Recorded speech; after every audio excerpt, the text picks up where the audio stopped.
Bonjour, bienvenue dans ce nouveau numéro de Invité spécial. Invité spécial, c'est l'émission des ambassadeurs. Les ambassadeurs en Algérie, mais aussi les ambassadeurs algériens. Ambassadeur algérien veut dire toute personne qui représente la culture algérienne, le sport algérien. Aujourd'hui, justement, j'ai l'honneur d'accueillir M. Yamani Mohamed. Bonjour. Bonjour. Alors, bienvenue dans ce plateau. On ne présente plus M. Yamani Mohamed, qui a été le premier athlète à représenter la nation algérienne aux Jeux Olympiques de 1964 à Tokyo. Oui, on présente toujours à une époque donnée. Alors, il faut dire que les gens vous connaissent sous le nom de l'Azhari. L'Azhari Mohamed, je dis qu'on me présente toujours après l'indépendance, dans une période donnée, c'est les Jeux Olympiques où j'ai eu la chance de représenter l'Algérie à ce moment-là. Et pourquoi ce changement de nom ? C'est une longue histoire au sein de ma famille, puisque nous n'avions pas de nom patronymique. Et mon père a choisi comme nom Yamani parce qu'il semblerait que ma famille ou mes grands-parents étaient issus du Yémen. Donc, pour faire court, il a dit Yamani, Yémen, Yamani, voilà. Eh bien, il faut savoir que le Yémen est une grande, je veux dire, nation, historiquement et puis culturellement. D'ailleurs, les buildings américains viennent de la culture yéménite. Il va falloir que j'aille voir ce pays parce qu'en fait, jusqu'à présent, il ne m'a pas été donné l'occasion de le Voilà, visiter. un message est lancé à notre ambassadeur au Yémen et l'ambassadeur du Yémen ici en Algérie, M. Yamani, serait ravi de venir. Aujourd'hui, en tout cas, on ne vous a pas invité pour parler de vous, mais on vous a invité pour parler du musée du comité olympique dont vous êtes le directeur. Oui, officiellement, depuis le mois d'avril 2013, j'ai été nommé directeur du musée olympique, bien qu'il y ait eu des tentatives avant, mais disons le fruit n'était pas assez mûr pour pouvoir mettre en situation ce musée olympique. Il est clair que le musée olympique, vous m'avez posé une question, c'est que 64. Or, il faut voir que ma carrière commence avant. Ce n'est pas pour parler de moi, mais pour dire que le mouvement sportif national a une histoire et il ne faut pas la bloquer à une certaine époque. J'ai eu le privilège d'avoir été champion de France, mais après ça, je suis rentré dans le cadre algérien, premier représentant algérien aux Jeux Olympiques. Puis il y a eu une multitude de fonctions qui m'a amené à être président de l'Union africaine de gymnastique. J'ai fait ma passation, puisque après 22 ans au niveau de cette institution, j'ai cédé ma place à un autre Algérien, M. Ali Zaatar, qui est en train de faire du bon travail pour continuer l'œuvre que nous avons commencée. Donc, à l'intérieur du musée olympique, ce n'est pas simplement Mohamed Yamani que l'on met en évidence. Je suis directeur d'une institution. Et cette institution doit être le reflet du mouvement sportif national dans sa partie historique. Donc, ça veut dire que vous en êtes quand même l'ambassadeur, le directeur. Et je reviens aussi pour saluer, par exemple, l'équipe du FLN historique. Pour saluer aussi le Mouloudia qui avait été créé avant l'indépendance, le SCTIF, je vais dire d'autres clubs, c'est vrai. Et on a eu aussi le marcheur qui est l'athlète, je vais dire, qui avait gagné, je crois, aux Jeux de Paris. Il y a l'histoire de... Est-ce que c'est l'histoire de l'Algérie après l'indépendance ou l'histoire de l'Algérie dans sa globalité? Alors, ce musée est pour le sport olympique. Le sport olympique, à dominante olympique. Mais n'oublions pas que El Wafi, par exemple, a été champion olympique. Il y a Mimouni, Anna Mimoun, qui a été champion olympique. C'est un Algérien, même s'il a représenté la France. Et puis d'autres. Tout à l'heure, nous parlions par exemple, Qbaili, Zaaf. En cyclisme, il y a l'équipe du FLN. Quelle est sa véritable histoire? En fait, ce n'est pas un problème de mettre équipe du FLN, mais à l'intérieur, vous avez l'équipe, vous avez des individus, chacun a une histoire. D'ailleurs, on salue M. Maouch, notre photographe attitré. Et ben, voilà un peu le caractère du musée olympique. Ce n'est pas simplement, disons, une institution qui comptabilise simplement, mais une institution qui va à la recherche de l'histoire du mouvement sportif sans se prononcer. Nous, c'est le vécu, nous mettons en lumière ce qui a été fait, et puis les historiens, c'est à eux d'écrire l'histoire du mouvement sportif. C'est-à-dire qu'aujourd'hui, on va dire que le musée olympique est situé au siège du comité olympique, donc il y a des vitrines. Il a fallu commencer. Donc l'actuelle direction du comité national olympique a jugé utile de donner cette impulsion en nous réservant une aile de l'actuel siège du comité national olympique. Il fallait, disons, motiver les... Et qu'est-ce qu'on peut y voir aujourd'hui? Eh bien, il y a une partie une toute petite partie, peut-être le millième de l'histoire du mouvement sportif national. Et tout à l'heure, on a parlé de la première participation algérienne. Ça est, si je n'avais pas, je dis je parce que disons, ce sont mes propres archives. S'il n'y avait pas eu des photos de la participation, mes propres photos sur la participation algérienne aux Jeux olympiques de Tokyo, il n'y a rien concernant cette participation. Il y a quelques jours, j'étais à Lausanne au musée olympique. Il y a une photo de la délégation algérienne vue de haut. Mais ça, il y a quelques années, j'ai remis ces mêmes photos. Mais les esprits n'étaient pas encore mûrs pour pouvoir... Aujourd'hui, on l'a compris, donc le musée, il y a des athlètes qui vous ont offert leurs souliers, je vais dire. Oui, certains ont offert leurs souliers, d'autres leurs maillots, certains des médailles. La dernière, j'ai reçu une médaille d'un athlète qui a participé aux Jeux maghrébins. Il est Hamissi. Hamissi. On s'excuse si on écorche le nom, mais en tout cas, voilà. Kamel, enfin.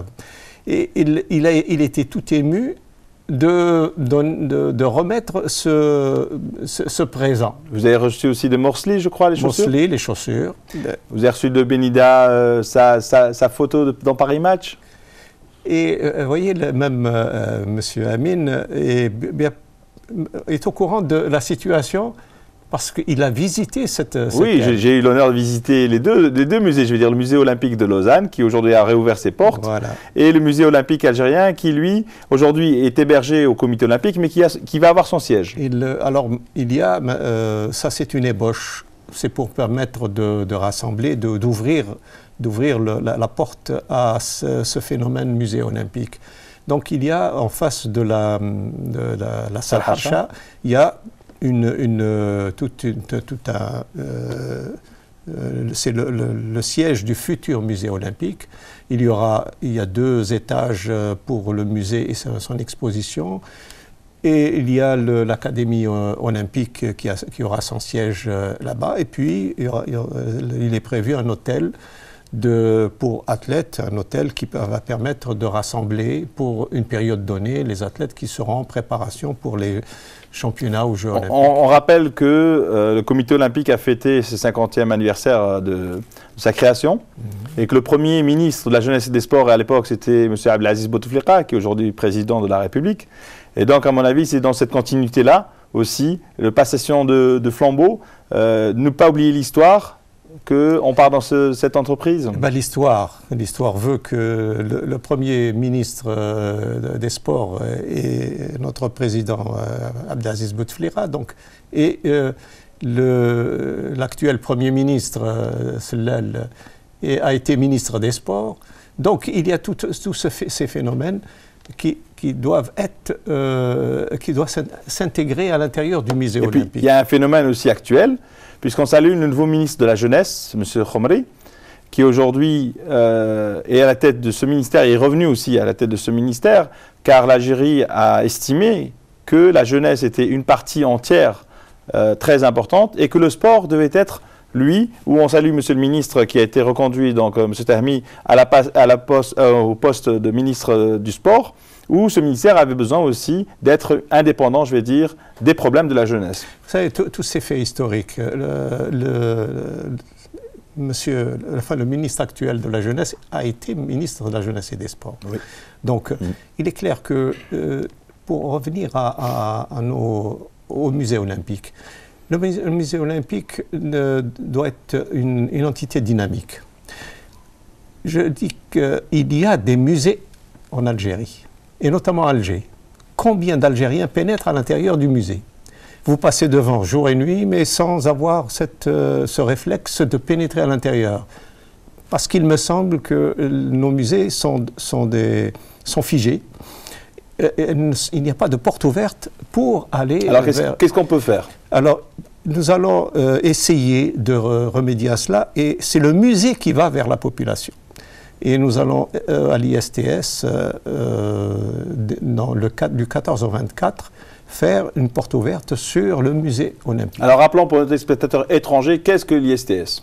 C'est l'Institut national de l'éducation physique et sportive adressé à des spécialistes dans différentes disciplines. Très bien, donc vous allez déjà offrir ce musée-là et le regard des pièces, je veux dire, à des spécialistes dans le sport. Durant cette semaine, parce qu'on a intitulé semaine, bien que cela déborde sur plus d'une semaine, c'est pour essayer de voir un peu quel est l'impact d'une exposition itinérante. Parce qu'il est clair que lorsqu'on dit Mursli, si quelqu'un ne voit pas son effigie, s'il ne le rencontre pas, pour lui c'est abstrait. Et on va dire musée olympique algérien, mais s'il reste à l'intérieur d'une structure, on aura perdu tout le bénéfice. Nous allons partir à l'ISTS, mais nous allons essayer d'obliger l'ISTS à faire son historique pour pouvoir s'intégrer dans notre processus d'exposition itinérante.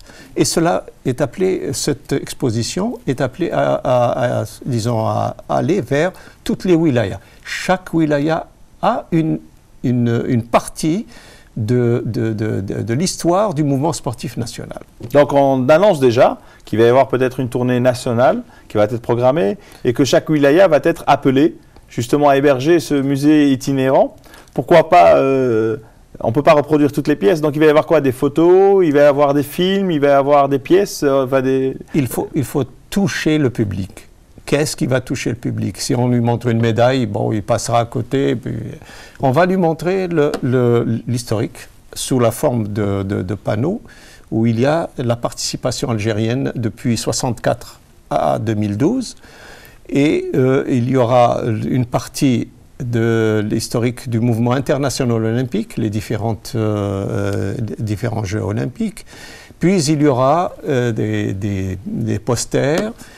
Alors, il y a dans les posters, si on vous dit que les handisports sont champions olympiques, il n'y a pas que les valides, il y a, excusez du terme, mais même les invalides, les handicapés qui sont champions olympiques. Donc on va essayer de sensibiliser la population à ce fait pour les handicapés, en faveur des handicapés. Il ne faut surtout pas les oublier. Et puis, on va essayer d'intéresser nos athlètes pour venir se confronter à la population. Et ce qui serait formidable, c'est que Beurre TV puisse faire un court-métrage. On rappelle que nous sommes déjà des acteurs et que par rapport à cela, on a eu l'honneur d'enregistrer Madame, je vais dire, Hasiba Boulmourqa, qui, vous pourrez voir les images. On a enregistré aussi le champion de 100 hauteur. Oui, et puis voilà disons, la matière qui intéresse. Mais ça c'est une matière, on va dire, aujourd'hui interactive, parce qu'elle va parler aux enfants, elle va parler aux jeunes, ils vont regarder. Mais est-ce qu'on va avoir aussi des images? Parce que vous le savez, jusqu'à aujourd'hui, quand l'Algérie a battu l'Allemagne, les 2 buts, ils sont vus, revus sur Internet et partout, et ça donne une émotion. Est-ce qu'il va y avoir des sujets comme ça? Est-ce que la télévision algérienne va vous offrir des extraits, ou est-ce que vous êtes déjà en contact avec le Comité olympique international pour récupérer ces images? Nous sommes en contact avec tous ceux qui pourraient nous aider. notamment Beurre TV. Il y a sept séquences avec, il y a eu déjà trois champions olympiques qui sont enregistrés. Ça va passer en boucle. Tout à l'heure, on parlait du cinquantenaire. Bon, pour l'instant, le cinquantenaire, c'est abstrait. Ça a été fait. Tout a été pris. Il y a eu une soirée au Hilton, une soirée au Hilton, c'était magnifique, c'était, vous savez, quand... sponsorisé par un opérateur local. Local, oui, Mobilis, je pense. Il est clair que dans l'approche des problèmes, il faut rassembler les données. Il y a eu des tentatives pour rassembler les données, c'est le CNITS qui avait été dirigé par notre ami Bouamra, qui est président de la fédération de handball. Mais il y a eu un déménagement et il avait fait un travail colossal qui aurait pu alimenter les archives du musée olympique. Nous allons essayer de retrouver ces phénomènes. Passez l'appel, parce que vous m'avez demandé de passer un appel. Eh bien, moi, je passe un appel à tous ceux ou toutes celles qui ont fait partie du mouvement sportif national, à tous ceux qui ont approché les athlètes et les dirigeants, de communiquer ce qu'ils ont pour que l'on puisse faire de ce musée olympique un phénomène de rassemblement de l'histoire ou l'historique du mouvement sportif national. Vous savez, il est clair qu'une coupure de journaux, une photo, un enregistrement, un pins, tout peut faire partie, tout peut faire l'objet du mouvement du musée olympique algérien. Alors nous on rappelle aussi que nous sommes à la recherche de films A8 qui auraient été filmés à l'époque ou par rapport aux sportifs, même des moments, je vais dire, intimes, parce qu'on s'intéresse à voir nos athlètes au sein de leur famille et tout ça, que nous sommes aussi preneurs et qu'on pourrait enrichir ce musée, parce qu'aujourd'hui, vous savez, les musées ont changé. C'est plus, comme vous l'avez dit, venir voir une médaille, mais c'est toute une ambiance, une atmosphère. Aujourd'hui, par exemple, par rapport à la Deuxième Guerre, ils ont recréé les tranchées, ils ont recréé les explosions. Et c'est comme ça que notre jeunesse s'intéresse, je vais dire, à ces événements-là. Donc, il faudrait vraiment que ce musée soit une vitrine. Alors, par rapport au niveau international, vous avez été aussi aidé par le comité international. Oui, là, il y a 48 heures, ou même 24 heures, nous avons eu le plaisir de recevoir disons, un avis favorable pour la solidarité olympique. La solidarité olympique met à notre disposition $25 000 pour mettre... C'est le premier geste ou le deuxième? C'est le deuxième. Le premier nous a permis de mettre en... Qui était de combien? $20 000. Aujourd'hui, c'est $25 000. Il y a des possibilités sur le plan international pour enrichir, pour que le musée olympique puisse être autosuffisant. Mais encore faut-il travailler, encore faut-il présenter quelque chose de valeur. Quelque chose d'important, parce qu'aujourd'hui, au niveau du comité olympique, il y a une nouvelle direction. Donc on salue M. Barraf qui est à la tête du comité olympique, mais il y a aussi des athlètes qui ont rejoint et des femmes. Alors parlez-nous un petit peu de l'organisation du comité olympique aujourd'hui et de la vision de cette structure. Vous savez, avant, il y avait, disons, le phénomène de la femme participant à une structure aussi importante que le comité olympique, c'était presque une aberration. Aujourd'hui, elles sont 3, et même 4, puisque Mademoiselle Guidouche, elle est directeur des sports. Et quand on dit directeur des sports, ce n'est pas une mince affaire, ce n'est pas un petit poste, mais quelque chose, peut-être le poste le plus important. La nouvelle direction du comité olympique, dirigée par M. Barraf, a cette opportunité, c'est de donner une nouvelle vision au comité national olympique. Chaque membre de cette structure est responsable d'une commission. Et l'académie, par exemple, a été confiée à une personne qui est en dehors de l'exécutif. Il était anciennement membre du comité olympique, mais aujourd'hui, il a fait appel aux gens à l'extérieur, au comité olympique. Donc il y a toute une dynamique qui est en route. Et le président est en est très près de la réalité. Il est président aussi de l'Union...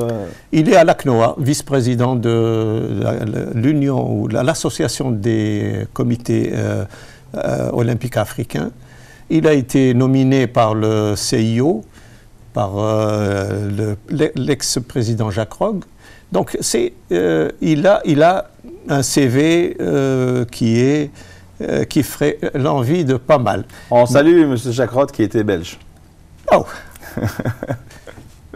Alors, par rapport à ça, la Belgique a fait beaucoup pour le sport, il faut le savoir, qu'ils étaient parmi les fondateurs du comité olympique de cette initiative. Par rapport à cela, aujourd'hui, notre jeunesse se pose une question. Alors, vous savez qu'il y a le chômage. On sait que nos athlètes, parce que ce sont des sportifs, sont des fois mal considérés, parce que dans leur famille, on a l'impression qu'ils s'amusent, que ce n'est pas une profession. Alors, est-ce qu'il y a un avenir pour un sportif algérien ? Vous savez, le sportif algérien ne doit pas dormir sur ses lauriers. Le sport, c'est bien. Il y a une possibilité d'avoir des résultats, des médailles, etc. Mais parallèlement à ça, il faut à tout prix qu'ils s'intéressent à leur carrière socio-professionnelle. Il y a des possibilités. Les athlètes, une fois que leur carrière, avant la carrière, donc ils peuvent suivre des cours pour soit ils sont à l'intérieur du mouvement sportif et ils ont des cours spécialisés pour leur permettre d'être les entraîneurs de demain ou les éducateurs de demain. S'ils n'ont pas cette vocation d'aller vers le pédagogique, ils peuvent demander une formation qui va les sécuriser et qui va leur permettre d'aller plus haut et plus loin dans leur carrière sportive. Mais il ne faut pas se leurrer, on ne donne pas, mais comme il gagne la médaille, il doit gagner sa carrière. Alors on rappelle que quand il gagne une médaille nationale, c'est un montant. Je ne peux pas vous donner le montant, mais c'est quand même... Quand il gagne une médaille olympique, oui. La dernière médaille olympique de l'Algérie, on a parlé de 5 milliards à peu près ?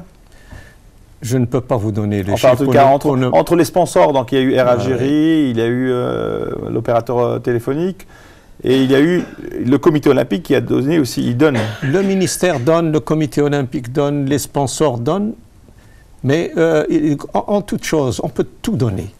Non, je veux dire, ça c'est le côté aspect financier. Oui. Parce qu'on sait aussi qu'au niveau international, les champions français, par exemple, qui ont gagné des fortunes, ont perdu après leur argent parce qu'il a mal été réinvesti.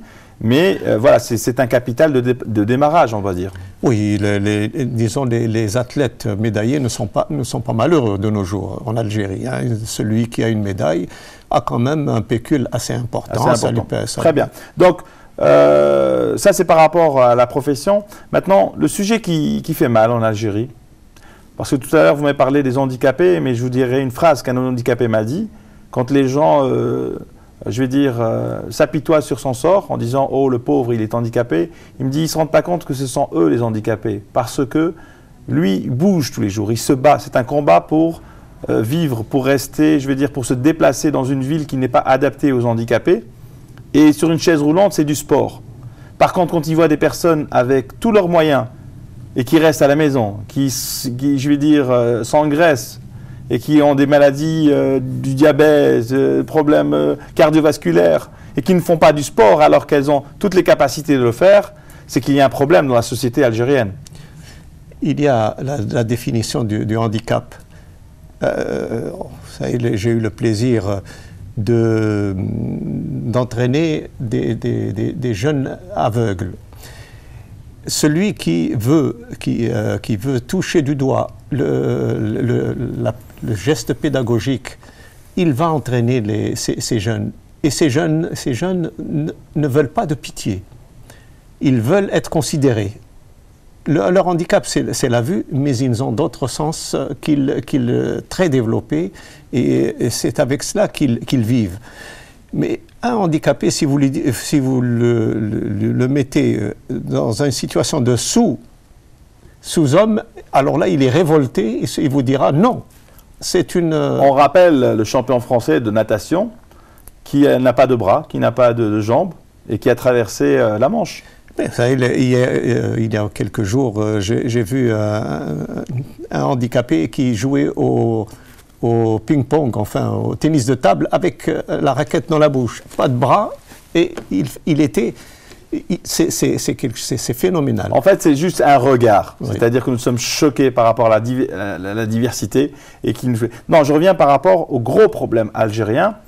D'ailleurs, on avait rencontré le président de la Fédération internationale de gymnastique qui nous avait dit « Vous, les musulmans, vous faites de la gymnastique tous les jours. Parce qu'en faisant votre prière, vous faites déjà des mouvements de gymnastique. » Et donc, il nous dit « Voilà, c'est rentré dans votre culture. » Par contre, on se rend compte qu'au niveau de la gymnastique pour tous, au niveau du ministère de l'Enseignement, à l'époque, je me rappelle, il y avait des cours de sport et de gymnastique. Aujourd'hui, il y a une lacune. Dans l'histoire du mouvement sportif national, nous sommes partis le mouvement sportif est parti du sport pour tous pour aller vers une spécialisation à outrance. Donc, c'était une erreur monumentale. Je vous donne un chiffre. La Suisse a 500 000 pratiquants uniquement en gymnastique. Nous n'avons pas ce chiffre, enfin le dixième de ce chiffre. Donc les 50 000, on ne les a pas en Algérie. Non, impossible. Non. On aurait pu. Il y a Et on a 10 millions de jeunes étudiants. Oui, mais le jeune étudiant ne fait peut-être pas de sport là où il est. Mais s'il ne fait pas de sport, c'est parce qu'on ne le pousse pas à faire de sport. Il n'y a pas une obligation. Le sport, il faut mettre à disposition du citoyen des possibilités pour la pratique du sport. Cela peut être par des professionnels, comme cela peut être par des bénévoles. Aujourd'hui, la politique algérienne est une salle de sport par APC.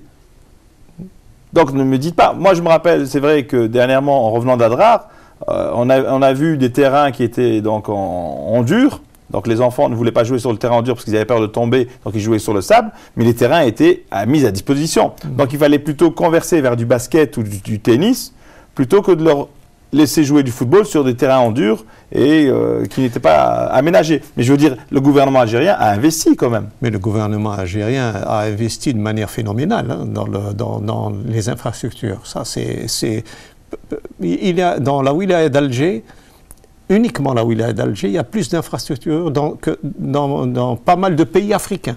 Donc ça veut dire que ce n'est pas les infrastructures, c'est la gestion de ces infrastructures. Il y a dans l'esprit de beaucoup d'Algériens, et notamment ceux qui ont à charge le mouvement sportif national, ils préfèrent s'orienter vers le mouvement sportif de performance que vers la gymnastique. Enfin, on a vu, je salue les gens de Hydra. La salle était faite pour du basket, c'est une salle omnisport, mais le directeur de la salle, il a pris le côté de l'entraînement, donc là où on avait le fitness et tout le reste, il a enlevé, il a mis des tatamis, donc il a mis pour le judo, et je vous dis qu'il n'a pas assez de place pour tous les enfants. Oui. Donc aujourd'hui, est-ce que le comité olympique va pouvoir jouer avec le ministre du sport et aussi les sportifs et les entreprises privées pour développer le sport et que demain, ça soit, je vais dire, une économie rentable, viable, mais nécessaire pour la santé et le bien-être des citoyens algériens? J'ai l'impression qu'il y a toujours un problème de confusion. Le comité olympique n'est que l'aboutissement de tout le phénomène de la base au sommet. Le comité olympique peut influencer en donnant des conseils. Mais en aucun cas, le comité olympique n'est responsable de cette... D'accord, la précision... Le ministère de la Jeunesse et des Sports a... Le ministère du Sport, maintenant. Oui, ministère des Sports. D'ailleurs, même la jeunesse... ministre. Oui, cette jeunesse qui a quand même une grande partie va se mettre dans l'activité sportive. Oui, mais vous aussi, vous faites du sport. Donc ça veut dire que c'est les citoyens algériens. Le citoyen algérien. Donc ce que vous voulez nous dire, c'est que le comité olympique est une instance internationale qui ne se mêle pas des décisions politiques au sein des pays, mais par contre qui peut conseiller ou orienter. Conseiller, orienter, comme nous tous, on peut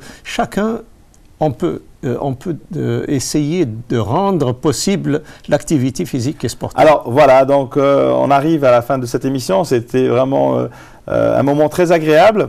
Je vais vous demander une question, je vais dire un peu gênante, mais qui va me mener vers la conclusion. Vous avez quel âge? 16 ans. 76. Alors voilà. Il y a quelques jours, simplement. Voilà, l'espérance de vie en Algérie, justement, est dépendante du sport. Et donc nous faisons un appel aussi à tous les citoyens de pratiquer du sport, car faire du sport et bien manger, c'est un équilibre, je vais dire, qui nous pousse vers votre personne, parce que quand je vous vois svelte comme ça, actif, à la tête du musée olympique, et que vous avez été champion à l'époque, je me dis, quand je vois certains athlètes, sans les nommer, qui se sont laissés aller, voilà l'image que nous donnerions d'un champion, en tout cas d'un champion algérien. Vous savez, tout à l'heure on parlait de handicap. Je pense que celui qui est handicapé dans sa tête se laisse aller. Et s'il se laisse aller, c'est dire qu'il n'a pas de respect pour ses enfants, pour sa femme et pour son environnement.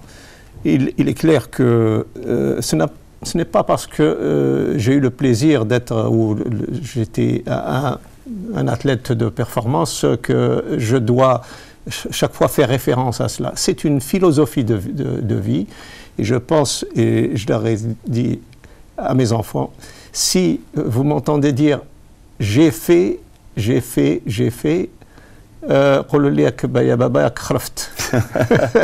mais je rappellerai qu'en Chine, tous les matins dans les usines, on fait de la gymnastique.